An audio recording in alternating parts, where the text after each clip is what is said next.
नमस्कार प्रिय विद्यार्थियों, ऑनलाइन क्लास में आपका हार्दिक स्वागत। आज अपन कक्षा षष्ठी विषय विज्ञान का दूसरा अध्याय भोजन के घटक, इसका दूसरा भाग पढ़ रहे हैं प्रोटीन। इससे पहले अपन पढ़े थे कार्बोहाइड्रेट्स। कार्बोहाइड्रेट्स क्या है, प्रोटीन क्या है? ये भोजन के घटक है, अवयव है। कार्बोहाइड्रेट्स, प्रोटीन, वसा, विटामिन, खनिज लवण, वृक्षांश, जल, इसके बारे में अपन पहले वीडियो के अंदर पढ़े हैं। आज अपन पढ़ेंगे प्रोटीन, उनके स्रोत, प्रोटीन का परीक्षण और प्रोटीन के कार्य। तो प्रोटीन के कौन कौन से स्रोत है जो अपन भोजन के रूप में खाते हैं, खाद्य पदार्थ के रूप में ग्रहण करते हैं। तो प्रोटीन के स्रोतों को दो भागों में बांटा गया है। कितने भागों में बांटा गया है? दो भागों में बांटा गया है। कौन कौन से दो भाग? पहला है वानस्पतिक स्रोत और दूसरा है जांत्रिक स्रोत। तो प्रोटीन के वनस्पति स्रोत यानी वह स्रोत प्रोटीन के जो किससे प्राप्त होते हो? पेड़ पौधों से प्राप्त होते हो, उसे क्या कहते हैं? प्रोटीन का वानस्पतिक स्रोत कहते हैं।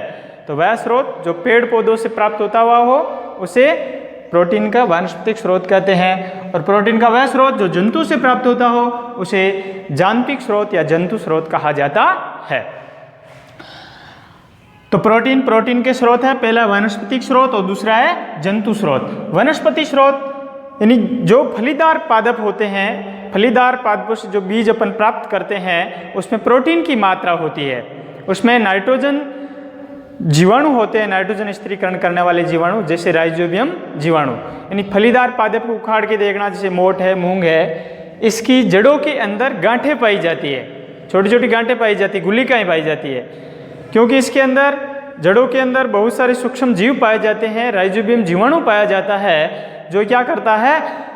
नाइट्रोजन का स्थिरीकरण का कार्य करता है और नाइट्रोजन आगे जाकर के प्रोटीन के निर्माण में सहायक होता है। तो पहला है वनस्पति स्रोत। वनस्पति स्रोत जिसमें आता है मूंग, मोठ, चना, सोयाबीन, मटर, राजमा, तूर दाल आदि। यह है वनस्पति स्रोत। किसके वनस्पति स्रोत? प्रोटीन के वनस्पति का स्रोत, यानी वनस्पतियों से प्राप्त होने वाले स्रोत। दूसरा है प्रोटीन है वो जंतु से प्राप्त होती है, तो जंतु स्रोत कहलाता है। तो जंतु स्रोत जिसमें आता है दूध, पनीर, मांस, मछली, अंडे। तो आपसे पूछा जाए प्रोटीन के कोई 4 पादप स्रोतों के नाम लिखिए, तो आप क्या बताएंगे? इसमें से कोई आप 4 स्रोतों के नाम बता सकते हैं, जैसे मूंग है, मोठ है, चना है, सोयाबीन। तो इस प्रकार से 4 आप बता देंगे। इसी तरह जंतु स्रोत पूछ लिया जाए प्रोटीन का, तो क्या बताएंगे? दूध, पनीर, मांस और मछली और अंडे। और पूछ लिया जाए प्रोटीन के स्रोत कितने प्रकार के होते हैं, तो 2 प्रकार के होते हैं। पहला होता है वानस्पतिक स्रोत और दूसरा होता है जंतु स्रोत। वानस्पतिक स्रोत जो वनस्पतियों से प्राप्त होता हो और जंतु स्रोत जो जंतुओं से प्राप्त होता हो। तो प्रोटीन के 2 प्रकार के स्रोत हो गए, वनस्पति स्रोत और जंतु स्रोत। अब कैसे पता लगाया जाए कि ये प्रोटीन के स्रोत ही है, इसके अंदर प्रोटीन विद्यमान है या प्रोटीन उपस्थित है? तो इसके लिए एक परीक्षण किया जाता है। क्या किया जाता है? परीक्षण किया जाता है। तो इसमें क्या करते हैं, अपन दाल ले सकते हैं या मूंग या चना या मोठ, मूंग कुछ भी ले सकते हैं, उसको भिगो करके रख दें 24 घंटों तक, तो वो क्या हो जाएंगे? अंकुरित हो जाएंगे। उसे फिर क्या करना है? पीट करके चूर्ण में परिवर्तन कर लेना है, और चूर्ण में परिवर्तन करने के पश्चात उसे एक प्रकनली के अंदर डालना है, और प्रकनली के अंदर डालने के पश्चात उसमें आप 10 बूंद जल की डाल सकते हैं, और 10 बूंद जल की डालने के पश्चात आपन को 2 रसायनों की आवश्यकता होगी, रसायन पदार्थों की। एक तो होगा कॉपर सल्फेट और एक होगा कास्टिक सोडा। तो कॉपर सल्फेट और कास्टिक सोडा, कॉपर सल्फेट इसे नीला थोता भी कहा जाता है। कॉपर सल्फेट का सामान्य नाम है नीला थोता। तो कॉपर सल्फेट की है वो 2-3 बूंद डाली जाती है, और कास्टिक सोडे की 10 बूंद डाली जाती है। कास्टिक सोडा और कॉपर सल्फेट जैसे ही उस खाद्य पदार्थ के अंदर डालेंगे तो उसका रंग है, डाल करके हिलाएंगे कुछ समय तक, तो उसका रंग कैसा हो जाता है? गहरा बैंगनी हो जाता है। ये गहरा बैंगनी रंग है वो इस खाद्य पदार्थ के अंदर प्रोटीन की उपस्थिति को दर्शाता है।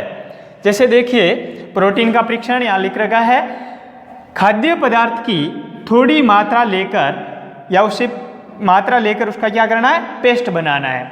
अगर पेस्ट नहीं बनता है तो अपन को क्या करना है, खाद्य पदार्थ अगर ठोस है तो उसे पीस करके क्या कर लेना है, चूर्ण बना लेना है। जैसे मूंग मोठ है, उसे भिगोया गया नहीं है, सीधे ही डायरेक्ट अपन पीस सकते हैं और पीस करके उसके अंदर जल की 10 बूंद डाल करके अच्छी तरह से हिला लेते हैं तो खाद्य जो चूर्ण है वो पानी में अच्छी तरह से घुल जाता है। उसके पश्चात क्या करना है, ड्रॉपर की सहायता से, किसकी सहायता से, ड्रॉपर की सहायता से, ड्रॉपर की सहायता से क्या करना है, 2 बूंद कॉपर सल्फेट का विलयन और 10 बूंद कास्टिक सोडे के विलयन को डालना है और डाल करके प्रणाली को अच्छी तरह से 1-2 मिनट के लिए हिलाते रहना है। जब 1-2 मिनट के लिए हिलाते रहेंगे तो अच्छी तरह से वो रसायन डाला गया है कॉपर सल्फेट और कास्टिक सोडा, वो उस खाद्य पदार्थ के अंदर, जलीय विलयन के अंदर घुल जाएगा।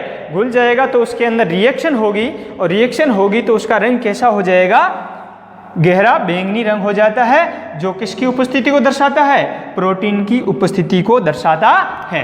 किसकी उपस्थिति को दर्शाता है, प्रोटीन की उपस्थिति को दर्शाता है।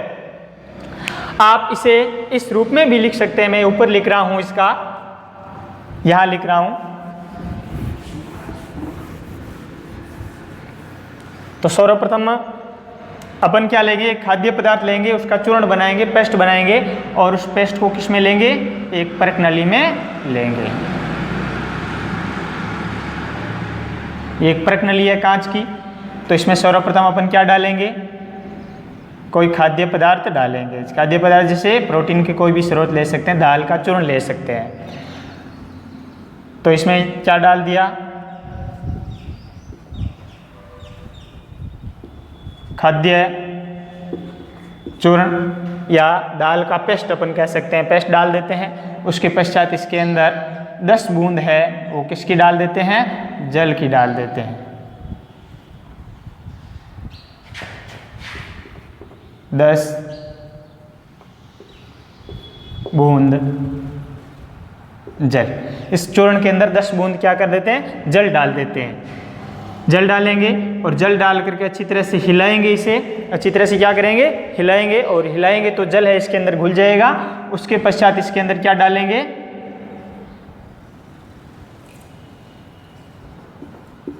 CuSO4 कॉपर सल्फेट, जिसे नीला थोथा कहते हैं। एक यहाँ 10 बूंदे किसकी डालनी है, कॉपर सल्फेट की, 2 बूंद कॉपर सल्फेट की डालनी है। कितनी बूंद डालनी है, 2 बूंद। 2 बूंद कॉपर सल्फेट की डालेंगे और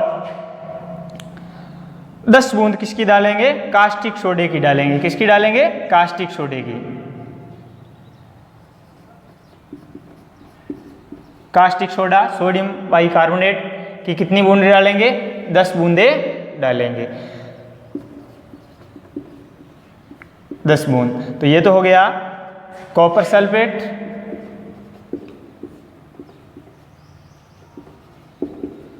और ये है कास्टिक सोडा, कास्टिक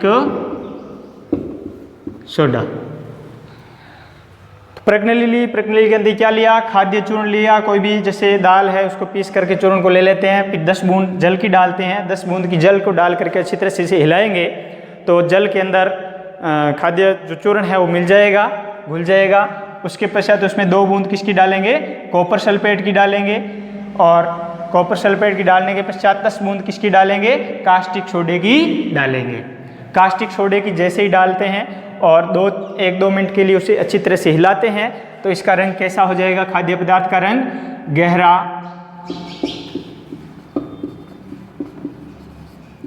बैंगनी रंग हो जाता है। और गहरा बैंगनी रंग ये किसकी उपस्थिति को दर्शाता है, मंड की उपस्थिति को दर्शाता है। गहरा बैंगनी रंग किसकी उपस्थिति दर्शाएगा, मंड की उपस्थिति को दर्शाएगा। दूसरे रूप में आप इसे इस प्रकार से भी लिख सकते हैं, ये तो आप प्रयोग आपका,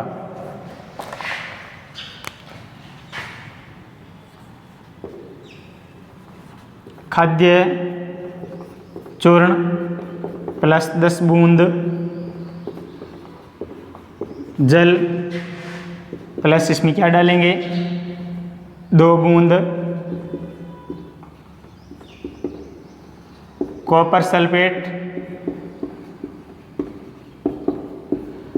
और 10 बूंद क्या डालेंगे? Caustic soda. Caustic soda. तो इसका रंग है वो कैसा हो जाएगा? खाद्य पदार्थ का रंग हो जाएगा गहरा बैंगनी रंग।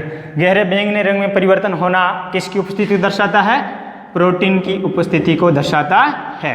प्रोटीन उपस्थित। तो आपका प्रश्न बन सकता है कि प्रोटीन का परीक्षण लिखिए, या प्रोटीन का कैसे परीक्षण किया जा सकता है, क्या पता चलेगा कि इस खाद्य पदार्थ के अंदर प्रोटीन है? तो आप लिख सकते हैं कि खाद्य चूर्ण लेंगे और उसमें 10 बूंद जल की डाल करके हिलाएंगे, उसके पश्चात 2 बूंद किसकी डालेंगे? कॉपर सल्फेट की डालेंगे, प्लस और ऐड क्या करना है? कॉपर सल्फेट के अलावा कास्टिक सोडा डालेंगे। कितनी बूंद? 10 बूंद। तो इसका रंग कैसा हो जाएगा? विलीन का रंग गहरा बैंगनी रंग हो जाता है, जो प्रोटीन की उपस्थिति को दर्शाता है। अगला है प्रोटीन के कार्य। प्रोटीन के कार्य क्या क्या होते हैं? तो प्रोटीन के रूप में अपन दाल खाते हैं, दूध है, जंतु उत्पाद के रूप में दूध, मांस, मछली और अंडे। तो ये भोजन के रूप में जो लेते हैं उससे प्रोटीन प्राप्त होती है। और प्रोटीन का शरीर में कार्य क्या होता है? तो जो शरीर में कोशिका और उत्तक होती है, अगर उसकी टूट फूट हो जाती है तो टूट फूट की मरम्मत करने का कार्य कौन करता है? प्रोटीन करता है। टूट फूट के मरम्मत करने का कार्य कौन करता है? प्रोटीन करता है। इसी तरह अगर कार्बोहाइड्रेट्स अपन भोजन नहीं किया है, उपवास रखा है, तो उस स्थिति में प्रोटीन से अपन को शरीर के अंदर ऊर्जा मिलती है। तो प्रोटीन शरीर को ऊर्जा प्रदान करने का भी कार्य करता है। इसके अलावा प्रोटीन है वो शरीर के निर्माण में भी सहायक होता है। शरीर के निर्माण में प्रोटीन सहायक होता है, जिससे शरीर में अपन अच्छी वृद्धि होती है, शरीर की सुरक्षा प्रदान करता है। अगर प्रोटीन का सेवन नहीं करेंगे तो शरीर में किसी न किसी प्रकार का रोग उत्पन्न हो जाएगा। प्रोटीन की कमी के कारण रोग हो जाएगा या रोग प्रतिरोधक क्षमता कम हो जाएगी।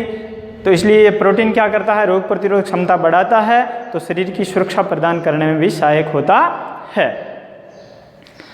धन्यवाद। वीडियो को अधिक से अधिक शेयर और सब्सक्राइब कीजिए और बेल आइकन को दबाइए ताकि आने वाला नोटिफिकेशन आपको समय पर प्राप्त हो सके।